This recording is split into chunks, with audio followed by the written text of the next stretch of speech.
Assalamualaikum warahmatullahi wabarakatuh. Para hadirin yang dirahmati Allah, pada kesempatan kali ini kita akan membahas tentang toharoh, yang merupakan salah satu aspek dalam agama Islam. Toharoh berasal dari bahasa Arab yang berarti bersih atau suci. Dalam konteks Islam, toharoh mencakup berbagai hal yang berkaitan dengan kesucian, baik secara fisik maupun spiritual. Perkenalkan, nama saya Deddy Stan Lubis. Kali ini saya akan membahas kitab Taharah tentang hukum-hukum haid dan nifas. Yang pertama-tama, haid dan hukum-hukumnya. Allah Ta'ala berfirman, Bismillahirrahmanirrahim. Wa yas'alunaka 'anil mahid qul huwa adza tazilu nisaa fil mahid wala taqrabuhunna hatta yatahurn fa iza tatahharna fa'tuhunna min haitsu amarakumullah innallaha yuhibbut tawwabina wa yuhibbul mutahhirin, yang artinya, mereka bertanya kepadamu tentang haid. Katakanlah, haid itu adalah suatu kotoran. Oleh sebab itu, hendaklah kamu menjauhkan diri dari wanita di waktu haid, dan janganlah kamu mendekati mereka sebelum mereka suci. Apabila mereka telah suci, maka campurilah mereka itu di tempat yang diperintahkan oleh Allah kepadamu. Sesungguhnya Allah menyukai orang-orang yang bertaubat dan menyukai orang-orang yang mensucikan diri. Quran Surah Al-Baqarah ayat 222. Haid adalah darah alami dan bersifat bawaan yang keluar dari dasar rahim di waktu-waktu tertentu. Allah Ta'ala menciptakannya sebagaimana makanan janin dalam rahim ibunya, karena janin memerlukan makanan. Sebab jika janin itu mengambil makanan ibu, niscaya kekuatan ibu akan melemah, maka Allah memberikan makanan khusus baginya. Karenanya jarang sekali ada wanita hamil yang haid. Jika wanita tersebut melahirkan, maka Allah merubah makanan tersebut menjadi air susu yang mengalir dari kedua payudara sebagai makanan bagi bayinya. Karenanya jarang sekali ada wanita menyusui yang haid. Jika seorang wanita tidak hamil dan tidak menyusui, maka ia tidak mempunyai penyaluran sehingga ia pun meninggalkan rahim untuk dibuang. Biasanya haid terjadi selama 6 atau 7 hari, namun biasa lebih dari itu atau kurang. Kebiasaan bulanan bagi wanita ini bisa lama, bisa pula pendek, tergantung pada kondisi yang Allah ciptakan padanya. Saya akan menjelaskan tentang hukum-hukum haid juga. Wanita haid pada saat dia sedang haid dan pada saat ia berhenti darinya mempunyai hukum-hukum yang terperinci di dalam Al-Quran dan Sunnah. Di antaranya adalah, yang pertama adalah wanita haid tidak sholat dan tidak berpuasa pada saat sedang haid. Nabi SAW bersabda kepada Fatimah binti Abu Hubais, Iza aqbalatil haidatu fada'i sholat. Jika haid telah tiba, maka tinggalkanlah sholat. Jika wanita haid sholat atau berpuasa saat sedang haid, maka sholat dan puasanya tidak sah, karena Nabi SAW melarangnya melakukan itu. Larangan berkonsekuensi tidak sahnya perkara yang dilarang. Lebih dari itu, yang bersangkutan mendurhakai Allah dan Rasul-Nya. Yang kedua, jika wanita haid telah suci dari haidnya, maka ia mengqada puasa dan tidak mengqada sholat. Ini berdasarkan ijma' dari para ulama. Aisyah berkata, dulu kami haid dijamin Rasulullah SAW, lalu kami diperintahkan untuk mengqada puasa dan tidak diperintahkan untuk mengqada salat. Diriwayatkan oleh Al-Bukhari dan Muslim. Yang ketiga, wanita haid tidak boleh tawaf mengelilingi Ka'bah, membaca Al-Quran dan diam di masjid. dan haram bagi suaminya menggaulinya di kelaminnya sehingga haidnya terhenti dan dia mandi. Allah Ta'ala berfirman, wa yas'alunaka 'anil mahid qul huwa aja'a fa'utazilu nisaa fil mahid wala taqrabuhunna hatta yatahhar fa'iza tatahharna fa'atuhunna min haitsu amarakumullah. Mereka bertanya kepadamu tentang haid. Katakanlah, haid itu adalah suatu kotoran. Oleh sebab itu, hendaklah kamu menjauhkan diri dari wanita di waktu haid dan janganlah kamu mendekati mereka sebelum mereka suci. Apabila mereka telah suci, maka campurilah mereka di tempat yang diperintahkan Allah kepadamu. Quran Surah Al-Baqarah ayat 222. Makna menjauhkan diri adalah tidak menggaulinya. Nabi Shallallahu Alaihi Wasallam bersabda, Isna'u kulla syai'in illa nakah. Lakukan apa saja atau pada istri yang sedang haid kecuali bersih tubuh. Diriwayatkan oleh Al-Jama'ah kecuali Al-Bukhari. Dalam lafaz yang lain disebut illal jima' kecuali bersih tubuh. Yang keempat, suami boleh bersenang-senang dengan istrinya yang sedang haid selain bersih tubuh di kelaminnya, seperti menciumnya, merabanya, dan lainnya. Yang kelima, suami tidak boleh mentalak istri yang sedang haid. Allah Ta'ala berfirman, Ya ayyuhan nabiyyu iza talaqtumun nisaa fatallikunna li'iddatihinna wa ahsul idah. Yang artinya, hai Nabi, apabila kamu menceraikan istri-istrimu, maka hendaklah kamu ceraikan mereka pada waktu mereka dapat menghadapi iddahnya dengan wajar. Quran Surah At-Talaq ayat 1. Yakni mereka dalam keadaan suci yang belum digauli. Nabi SAW telah memerintahkan seseorang yang mentalak istrinya yang sedang haid untuk merujuknya kembali. Dan jika masih bermaksud mentalaknya, hendaknya pada saat itu suci sebelum digauli. Suci adalah berhentinya darah atau haid. Jika darahnya sudah berhenti, maka dia telah suci dan selesai masa haidnya. Selanjutnya, wajib atasnya untuk mandi, kemudian melakukan hal-hal yang sebelumnya dia dilarang untuk melakukannya saat haid. Jika setelah masa suci dia melihat cairan keruh atau berwarna kuning-kuningan, maka ia tidak perlu menghiraukannya. Hal ini berdasarkan ucapan Ummu Atiyah, kami tidak menganggap apa-apa cairan keruh atau kekuning-kuningan setelah masa suci. Diriwayatkan oleh Al-Bukhari dan lainnya.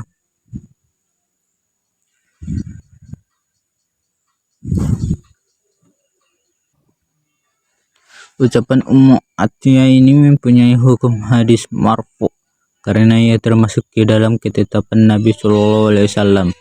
Catatan penting, jika wanita haid atau nifas telah suci sebelum matahari terbenam, maka dia harus sholat zuhur dan asar di hari itu. Dan barang siapa telah suci dari haid dan nifas sebelum terbitnya fajar, maka dia harus sholat maghrib dan isya di malam tersebut. Karena waktu sholat kedua adalah waktu untuk sholat pertama, juga dalam kondisi udzur atau darurat. Syekhul Islam bin Ibnu Taimiyah berkata, oleh karena itu mayoritas ulama seperti Malik, Asy-Syafi'i, dan Ahmad berkata, jika wanita haid telah suci di akhir siang, maka dia harus sholat zuhur dan asar sekaligus. Jika dia telah suci di akhir malam, maka dia sholat maghrib dan isya sekaligus. Sebagaimana hal ini juga dinukil dari Abdurrahman bin Auf, Abu Hurairah, dan Ibnu Abbas. Karena waktu tersebut merupakan waktu bagi kedua sholat itu dalam kondisi uzur. Jika seorang wanita telah suci di akhir siang, maka waktu zuhur masih tersisa. Karenanya dia harus sholat zuhur sebelum sholat asar. Jika dia suci di akhir malam, maka waktu maghrib masih tersisa dan kondisi uzur. Karenanya dia harus melaksanakannya sebelum sholat isya. Adapun jika waktu sholat telah masuk, kemudian seorang wanita haid atau nifas sementara dia belum sempat menjalankan sholat tersebut, maka pendapat yang rajih atau kuat adalah dia tidak harus mengqada sholat tersebut, di mana dia mendapat awal waktunya di kemudian dia haid atau nifas sebelum dia sempat melaksanakannya. Dalam hal ini, Syekhul Islam Ibnu Taimiyah berkata, yang paling jelas atau dalam masalah ini dari sisi dalil adalah mazhab Abu Hanifah dan Malik, di mana wanita tersebut tidak wajib melakukan sholat karena keadaannya wajib dilakukan dengan perintah baru. Sementara di sini tidak ada perintah yang mengharuskan mengqada. Di samping itu, dia menunda sholatnya dalam batas yang dibolehkan. Karenanya, dia bukanlah wanita yang lalai. Adapun orang yang tidur atau lupa sekalipun dia juga tidak dianggap lalai sesungguhnya yang dilakukannya bukanlah qada. Akan tetapi itu merupakan waktu sholat untuknya, yaitu dia terbangun atau ingat. Kedua, isti'adah dan hukum-hukumnya. Isti'adah adalah keluarnya darah bukan pada waktunya secara terus-menerus dari sebuah pembuluh darah yang disebut dengan al-adril. Perkara wanita musta'adah sangatlah pelik karena darahnya sulit dibedakan dengan darah haid. Jika darah keluar terus-menerus atau di kebanyakan waktu, maka manakah yang Anda hukumi haid dan manakah yang Anda hukumi isti'adah, di mana sholat dan puasa tidak ditinggalkan karenanya. Karena wanita musta'adah berlaku padanya hukum-hukum yang berlaku pada wanita suci pada umumnya. Dari sini, maka wanita musta'adah memiliki 3 kondisi. Yang pertama, dia memiliki kebiasaan yang sudah dia ketahui sebelum dia mengalami isti'adah.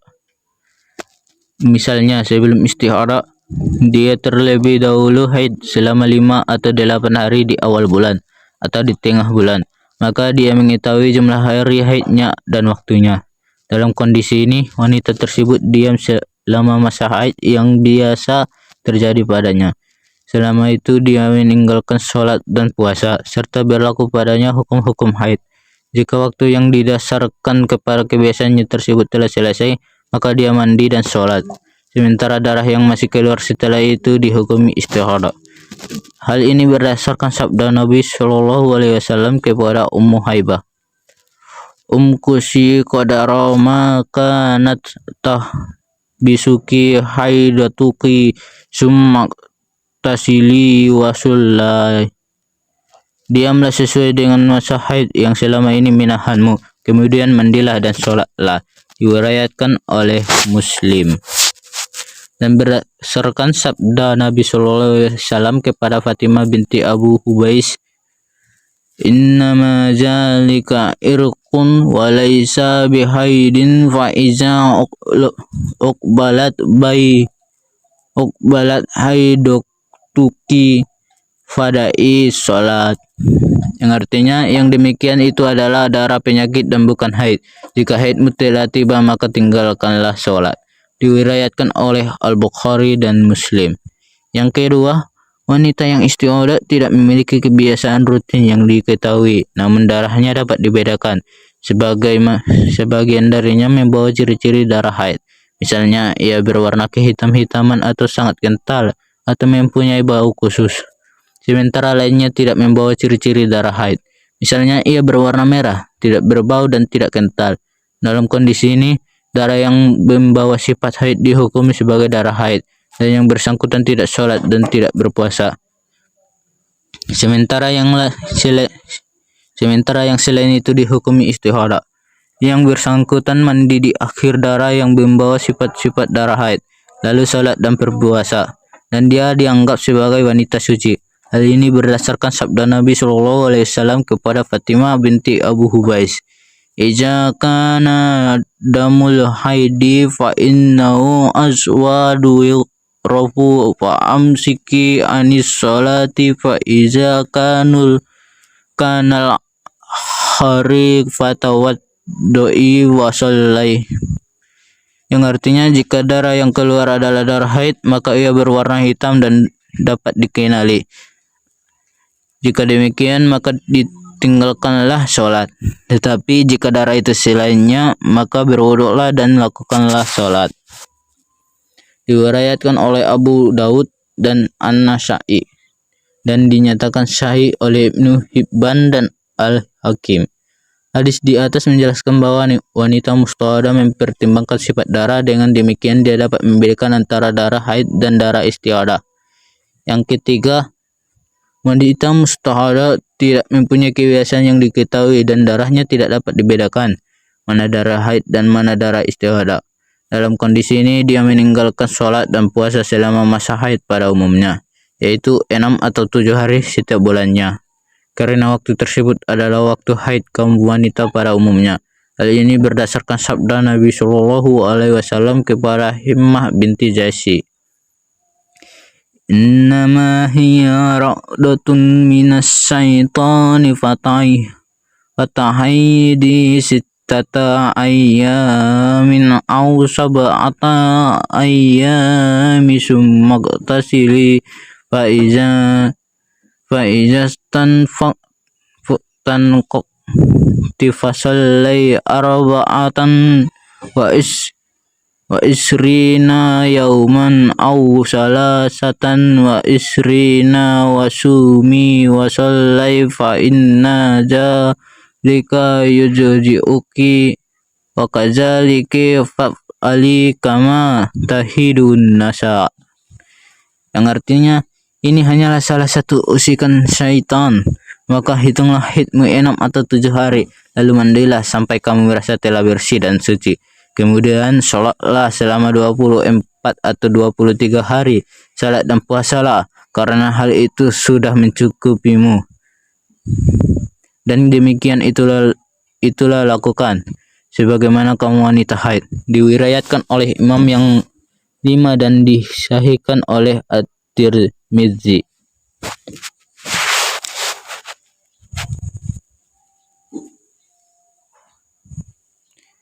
Apa yang harus dilakukan wanita mustahadah saat dia dihukumi suci?